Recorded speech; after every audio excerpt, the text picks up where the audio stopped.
नमस्कार आम YouTube channel रो संपूर्ण गहाण पुराण सार कथा को आपण मान को स्वागत। हाँ आज विषय हेउछि कौन तिनी माता गर्भरु किए जन्म हेछि। हेलो खतई ए खतई ए कौन करूछु वर्ष दिने गछरे पानी दउछु एपटे सुनिलु गोटे आश्रम रे गुरुदेव कहउथिले तिनी मा गर्भरु गोटे छुआ जन्म हेछि तांको शिष्य मानको गुरुदेव कहउथिले कौन हला अरे गुरुदेव परा तांको शिष्य मानको कहउथिले अरे गोटे मा गर्भरु गोटे संतान जन्म हुए दरकार पड़िले तीनटा संतान गोटे मा गर्भरु जन्म हुए हेले तीन मा गर्भरु गोटे संतान तिनी मा गर्भरु अरे ओलिया गुरुदेव अरे कौन हेछि कौन कौन कथा होचो कौन मते कहून तम दी जण मध्य रे कौन कथा होचो कौन गुरुदेव हां ये ओलिया कहूची हां कुआड सुनी आसिला गोटे हां कहूची तीन मा गर्भरु गोटे संतान जन्म। अरे हे शिष्य मानकु मु ही कहउथली जे तिनी मा गर्भरु किए जन्म हेछि तिनी मा गर्भरु गोटे संतान जन्म हेछि किमिति जन्म हेछि मु तुमको कहूछि हेले कहिबा पूर्वरु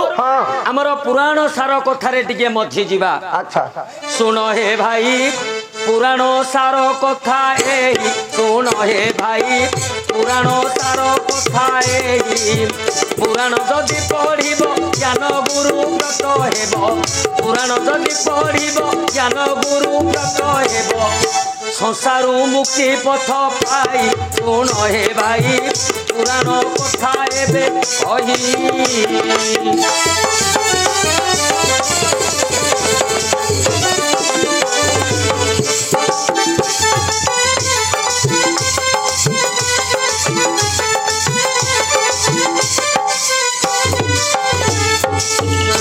अरे ओलिया गुरुदेव पुराण सुनिबा पूर्वरु हाँ प्रथम रे मोर पुच्छ मुठाटा को टिके आणे पुच्छ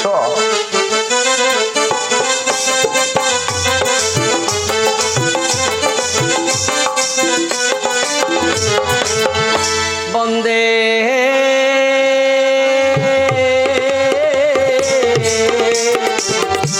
वंदे देव मापति शिरगुरु वंदे जगत कारण वंदे पन्नंग भूषण सुभधनं वंदे पन्नंग पति वंदे सूर्य सुसंग नयनं वंदे मुकुंद प्रियं वंदे भक्त दरद्रांच वरदं वंदे शिव शंकर।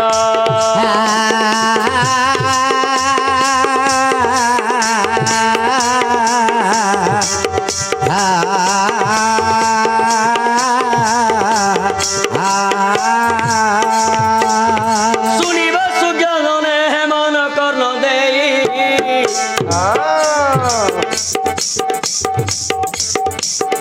सुनिब सुज्ञाने मन कर्ण देई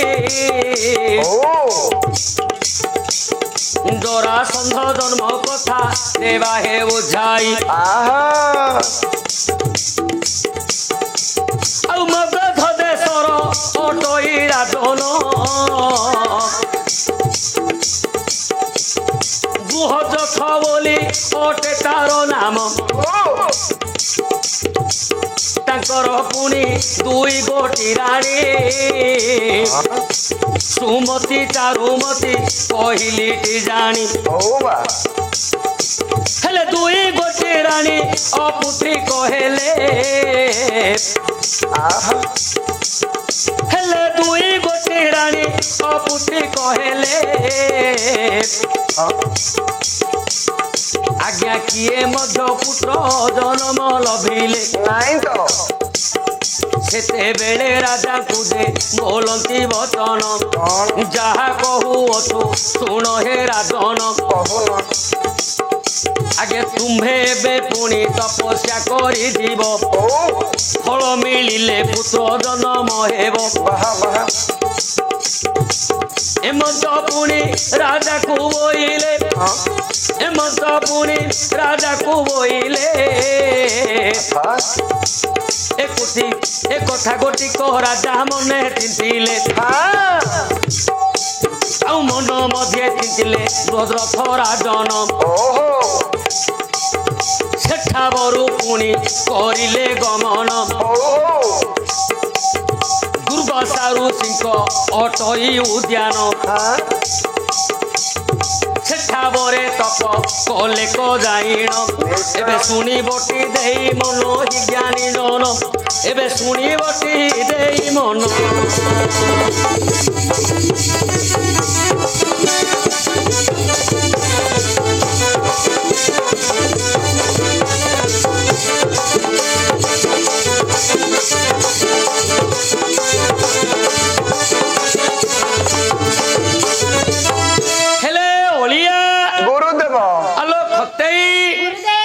ମଗଧ ଦେଶର ରାଜା ବୃହଦ୍ରଥ ହେଲେ ତାଙ୍କର ହଉଛି ଦୁଇଟି ରାଣୀ ସୁମତି ଆଉ ଚାରୁମତି କର୍ମଦୋଷ ଦୁଇ ଗୋଟି ରାଣୀ ଯାକ ଅପୁତ୍ରିକ ହେଇଗଲେ ପୁଅ ଝିଅ ଜନ୍ମ ହେଲା ନାହିଁ ଦିନେ ଦୁଇ ରାଣୀ ମନ ଦୁଃଖ କରି ରାଜାଙ୍କୁ କହିଲେ ହେ ରାଜନ କର୍ମଦାୟକ ହେଉଛନ୍ତି ଶିବ ତମେ ତାଙ୍କୁ ଆମର ଦୁଃଖ ଜଣାଅ ସେ ଚାହିଁଲେ ଆମେ ପୁତ୍ରବତୀ ହେଇପାରିବୁ ସେତେବେଳେ ବୃହଦ୍ରଥ ଚିନ୍ତା କଲେ କଣ କରିବେ ଦୁର୍ବାସା ଋଷିଙ୍କର ଉଦ୍ୟାନରେ ଯାଇକି ପହଞ୍ଚି ଗଲେ ସେଇଠି ବସିକି ତପ କଲେ ଆଜ୍ଞା ତପ କରୁଛନ୍ତି ଏବେ ଯେ ରାଜନ 12 ବର୍ଷ ବିତି ଗଲା ଏହି ପରି ଜାଣ ଦୁର୍ବାସା ଋଷି ସେତେବେଳେ ଆସିଲେ ଦୁର୍ବାସା ଋଷି ସେତେବେଳେ ଆସିଲେ ରାଜାଙ୍କର ଦୁଃଖ କଥା ତାହାଙ୍କୁ ପୁଛିଲେ ରାଜା କହୁଛନ୍ତି ଶୁଣ ହେ ମହର୍ଷି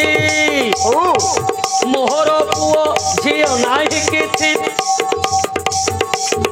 ତେଣୁ ମୁଁ ଏଠାରେ ତପସ୍ୟା କରୁଛି ଏହି କଥାଟି କହୁଅଛି ବାଛି ସେତେବେଳେ ଦୁର୍ବାସା ଯେ ଆମ୍ବଟିଏ ଦେଲେ ସେତେବେଳେ ଦୁର୍ବାସା ଯେ ଆମ୍ବଟିଏ ଦେଲେ ରାଣୀକୁ ନେଇ ଦିଅ ହେ ବୋହିଲେ ରାଣୀକୁ ନେଇ ଦିଅ ହେ ବୋହିଲେ ନିଶ୍ଚୟ ରାଣୀ ଏବେ ଗର୍ଭବତୀ ଜନ୍ମ ପୁତ୍ର ସନ୍ତତି ସେହି ଆମ୍ବକୁ ରାଜା করে ଧରିଲେ ସେହି ଆମ୍ବକୁ ରାଜା করে ଧରିଲେ ନିଜ ଉଆସେ ଲେଉଟି ଆସିଲେ ମନ ମଧ୍ୟରେ ଚିନ୍ତିଲେ କଜାଣ ଜଣକୁ ଦେଲେ ଉଣା କରିବ ମନ ଯଦି ଏ ଗୋଟିଏ ରାଣୀକୁ ମୁଁ ଦେବି ଆଉ ଗୋଟିଏ ରାଣୀର କଷ୍ଟକୁ ଦେଖିବି ଏମନ୍ତ ଭାବି ତହୁଁ ସେ ରାଜନ ମନ ମଧ୍ୟରେ ଚିନ୍ତିଲେ ତକ୍ଷଣ ଏବେ ବୁଝାଇ ଦେବି ମୁଁ ହିଁ ସଭାଜନ ଏବେ ବୁଝାଇ ଦେବି ମୁଁ ଜାଣ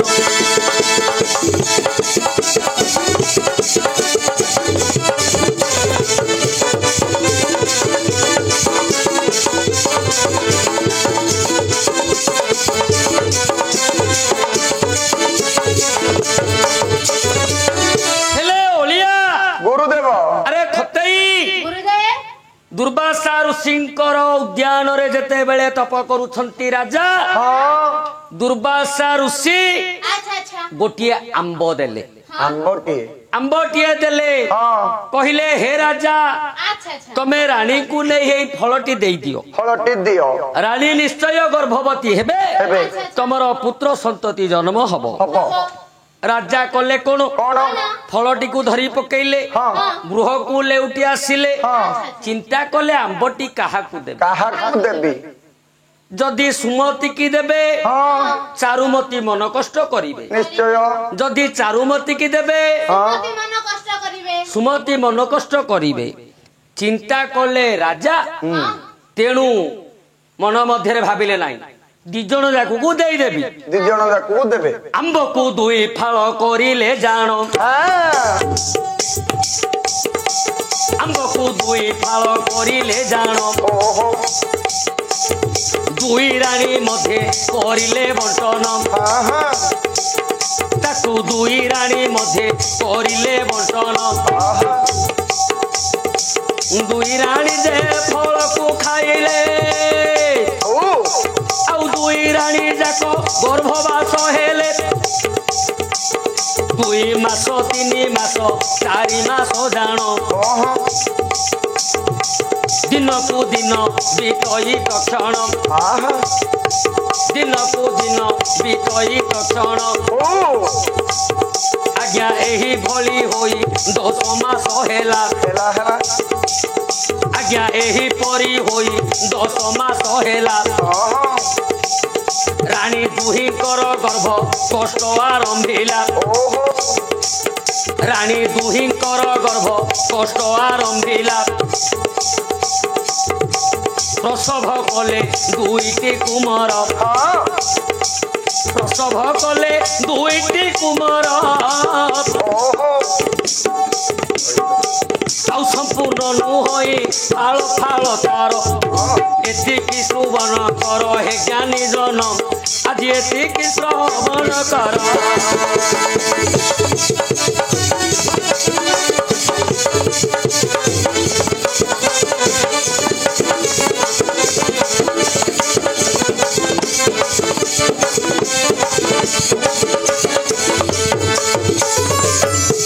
ଅଳିଆ ଗୁରୁଦେବ, ରାଣୀ ମାନେ ଫଳ ଫାଳେ ଫାଳେ ଖାଇଛନ୍ତି, ଫାଳେ ଫାଳେ ଫଳ ଖାଇଲେ। ହେଲେ ଇଏ ତ ଦୈବର ଘଟ ସୂତ୍ର, ୟାକୁ କିଏ ଆନ କରିବ ନାହିଁ। 2 ରାଣୀ ଗର୍ଭବାସ ହେଲେ, 2 ରାଣୀ ଗର୍ଭବାସ ହେଲେ। ଓହୋ ଦିନ ଗଡି ଗଡି ଯାଉଛି, ସମୟ ଗଡି ଗଡି ଯାଉଛି, 10 ମାସ ପୂର୍ଣ୍ଣ ହେଇଯାଇଛି। ଆଜ୍ଞା ଗର୍ଭ କଷ୍ଟ ଆସିଲା, 2 ରାଣୀ ପ୍ରସବ ହେଲେ। ହେଲେ ଝିଅ ଗୁରୁଦେବ, ଯୋଉ ପୁତ୍ର ଜନ୍ମ ହେଲା ସେ ପୁଅ ଏକାଙ୍ଗରେ ଜନ୍ମ ହେଇନି ମା। ଆଉ ଏ ରାଣୀ ଦେହରୁ ଫାଳେ ଜନ୍ମ ହେଲା, ସେ ରାଣୀ ଦେହରୁ ଫାଳେ ଜନ୍ମ ହେଲା। ହେଲା ଯେତେବେଳେ ବିକଳାଙ୍ଗ ପିଲା ଦେଖିଲେ, ଆଉ ଯେତେବେଳେ ବିକଳାଙ୍ଗ ପିଲା ଦେଖିଲେ, ଏବେ 2 ରାଣୀ ମୂର୍ଚ୍ଛା ହୋଇ ପଡିଗଲେ, ଏବେ 2 ରାଣୀ ମୂର୍ଚ୍ଛା ହେଇ ପଡିଗଲେ।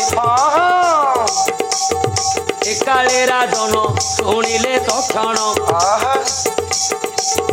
ରାଣୀ ମାନେ ବିକଳାଙ୍ଗ ଜନ୍ମୀ ନନ୍ଦନ, ପଟୁଆଳ ମାନଙ୍କୁ ରାଜା ଡକାଇଲେ। କିସ କହୁଛରେ ଚଇତା, କିସ କହୁଛରେ ଚଇତା, ଗାଁ ଯାକ ଆର ଭଇତା। ଚଇତା କହୁଛି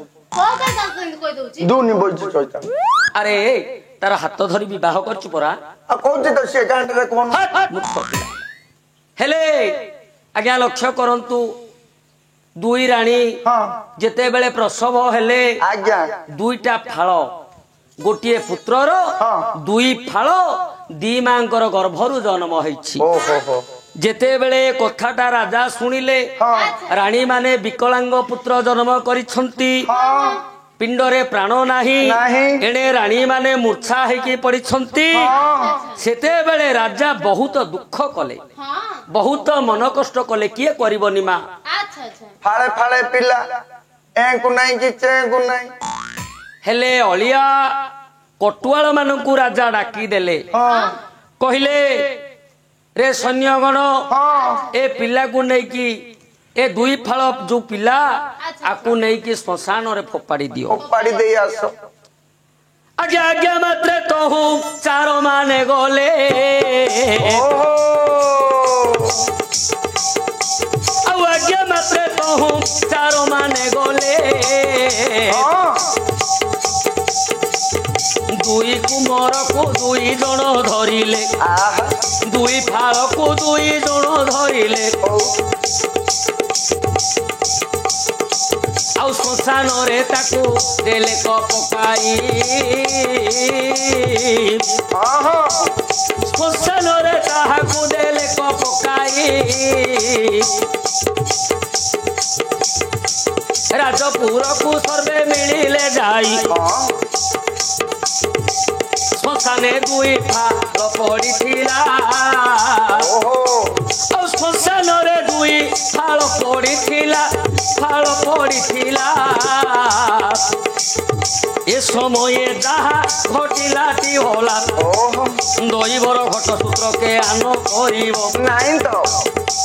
ଦୈବର ଘଟ ସୂତ୍ରକେ ଆନ କରିବ ଯାହା ଲେଖା ଅଛି ନିଶ୍ଚୟ ଘଟିବ ନିଶ୍ଚୟ ଯାହା ଲେଖା ଅଛି ନିଶ୍ଚୟ ଘଟିବ ବନରେ ବୁଲୁଥିଲା ସେ ଜରା ରାକ୍ଷାସୀ ବନରେ ବୁଲୁଥିଲା ସେ ଜରା ରାକ୍ଷସୀ ପହଞ୍ଚି ଗଲା ଶ୍ମଶାନରେ ଆସି ପହଞ୍ଚି ଗଲା ଶ୍ମଶାନରେ ଆସି ଏହି କୁମ୍ଭର ଦେହରେ ତାହାର ନୟନ ପଡ଼ିଲା ଯାଇ ଏବେ ତତ୍କ୍ଷଣ ଦୁଇଟି ଫାଳ ପଡ଼ିଅଛି ପୁଣି ଭାବିଲା ଅସୁରୀ ମନ ମଧ୍ୟ ଜାଣି ପୁତ୍ରକୁ କିଏ କରିଅଛି ଫାଳ ପୁତ୍ରକୁ କିଏ କରିଅଛି ଫାଳ ନିଶ୍ଚୟ ଖାଇବୁ ୟାକୁ ମୁଁ କେବଳ ନିଶ୍ଚୟ ଖାଇବି ୟାକୁ ମୁଁ କେବଳ ହେମନ୍ତ ଜରା ମନେ ଚିନ୍ତା କଲା ଦୁଇ ଫାଳକୁ ଦୁଇ ହସ୍ତେ ଧରିଲା ଏଠୁ ଅନ୍ତେ ଯାହା ହେଲା ଶୁଣ ସୁଯୋଜନ ଏଠୁ ଅନ୍ତେ ପୁଣି ଯାହା ହୋଇଲା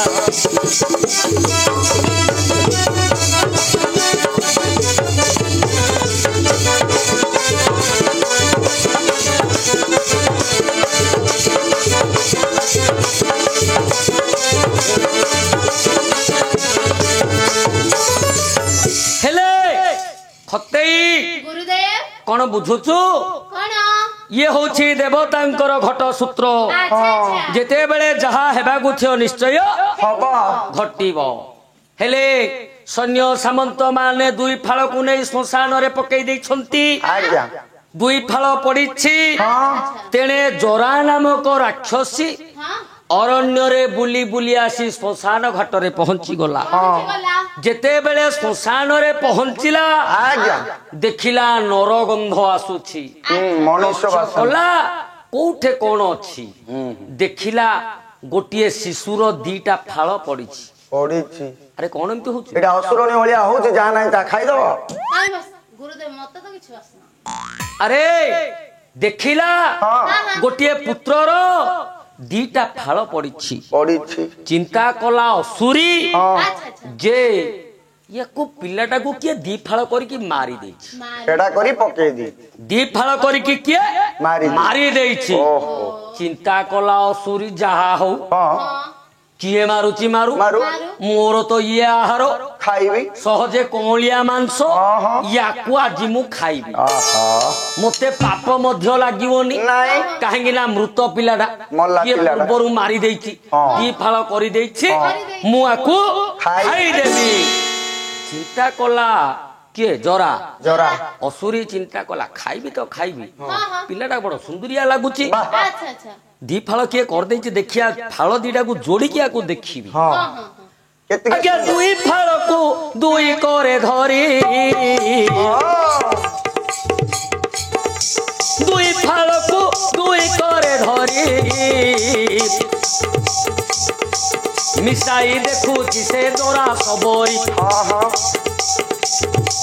मिसाई देखुछि से दोरा सबरी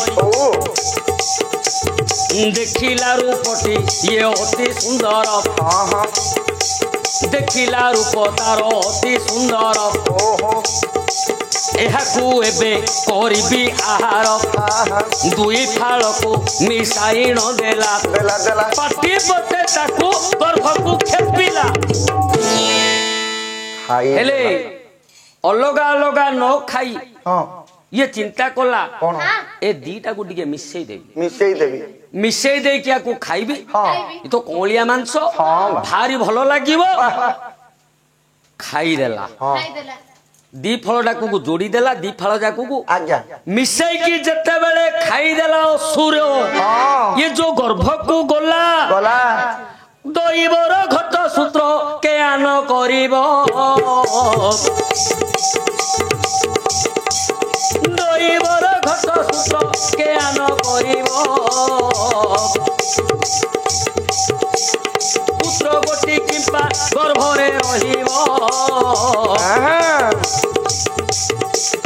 दुई फाल जहु होइला मिलना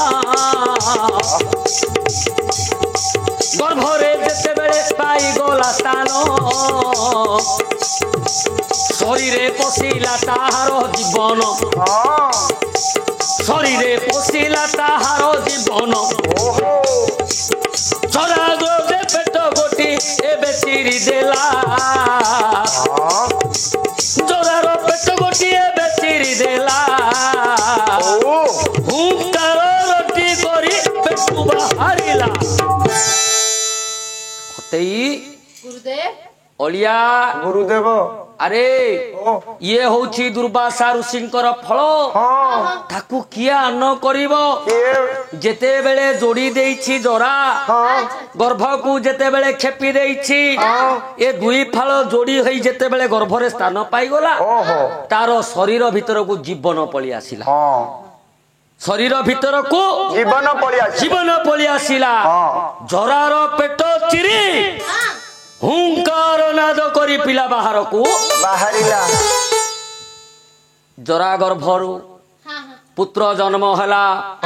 जो रडीडी छाड़िला बृहत थर आसन टलमल हला सैन्य सामंत को राजा जे डकाई केउ दिगरु रडी जे शुभई संगतरे नहीं पात्र मंत्री गण श्मशान घाटरे मिलिले तक्षण आउ देखिले कजरा मरी पड़ी अच्छी आउ देखिले कजरा मरे पड़ी अच्छी पुत्र गोटी कदे पासरे बसी पेट को पुणी चिरिथिला जान तेणु करी जरा सन्ध बहिला को नाम दुई संधि को मिशिबार पाई जरा सन्ध बोली नाम को बहई एही परी तिनी माता गर्भ दुर्दान जरा सन्ध वीरर होइला जन्म अलिया दुई मा गर्भरु दुई फाल जन्म होइथिला जरा सन्धरु तार गर्भ चिरिकी बाहरिला तेणु तार नाम हला जरासंध तमर कथा थिला तिनी मा गर्भरु किए जन्म होइछि किए होछि जरासंध बोलो जय जगन्नाथ।